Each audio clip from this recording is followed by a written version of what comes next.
అందరికీ నమస్కారం.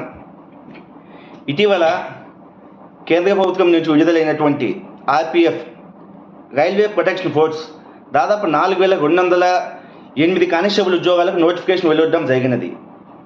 ఈ యొక్క నోటిఫికేషన్కి ముఖ్యంగా 10వ తరగతి పూర్తయిన వాళ్ళు ఎలిజిబుల్.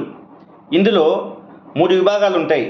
మొదటగా సిబిటి, అలాగే ఫిజికల్ ఎఫిషియన్సీ టెస్ట్, అలాగే ఫిజికల్ మెజర్మెంట్ టెస్ట్. మొదటగా సిబిటి విషయానికి వస్తే ఈ కంప్యూటర్ బేస్డ్ టెస్ట్లో 120 ప్రశ్నలు ఉంటాయి. అందులో 90 నిమిషాల్లోపు మనం పూర్తి చేయవలసి ఉంటుంది. అలా దీంట్లో వచ్చేసి మినిమం క్వాలిఫైయింగ్ మార్క్స్ వచ్చి ఎస్సీ ఎస్టీ వర్గాలకైతే 30%, అనగా 36 మార్క్స్ అవుట్ ఆఫ్ 120. ఇక మిగతా వర్గాలకు వచ్చేసి 35%, అనగా 42 మార్క్స్ తెచ్చుకోవాల్సి ఉంటుంది. ఎప్పుడైతే ఈ సిబిటి ఎగ్జామినేషన్ అనేది క్లియర్ అవుతుందో ఫిజికల్ ఎఫిషియన్సీ టెస్ట్ అలాగే ఫిజికల్ మెజర్మెంట్ టెస్ట్ అయ్యాక కూడా మెరిట్ లిస్ట్ విడుదల చేయడం జరుగుతుంది.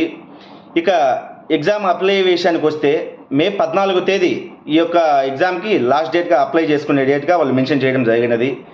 ఇక వయసు విషయానికి వస్తే 18 నుంచి 28 ఏళ్ల వయసు ఉన్న వాళ్ళు ఈ ఎగ్జామ్కి అప్లై చేసుకోవచ్చు.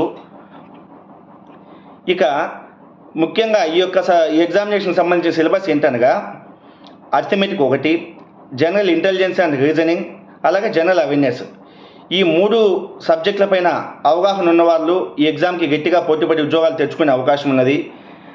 తక్కువ క్వాలిఫికేషన్తోనే మంచి ఉద్యోగ నోటిఫికేషన్ అనేది మనం భావించవచ్చు. కాబట్టి నిరుద్యోగులంతా కూడా ఈ ఎలిజిబిలిటీ ఎవరికైతే ఉన్నదో వాళ్ళంతా కూడా ప్రయత్నిస్తే కన్నా ఈ జాబ్ వచ్చిన వాళ్ళకు మొదటిగానే దాదాపు 35 నుంచి 40 వేల జీతం వచ్చే అవకాశం ఉంటుంది. కాబట్టి నిరుద్యోగులంతా కూడా ఈ జాబ్ నోటిఫికేషన్కి గట్టిగా ప్రయత్నించి జాబ్ తెచ్చుకోగలని ఆశిస్తున్నాను.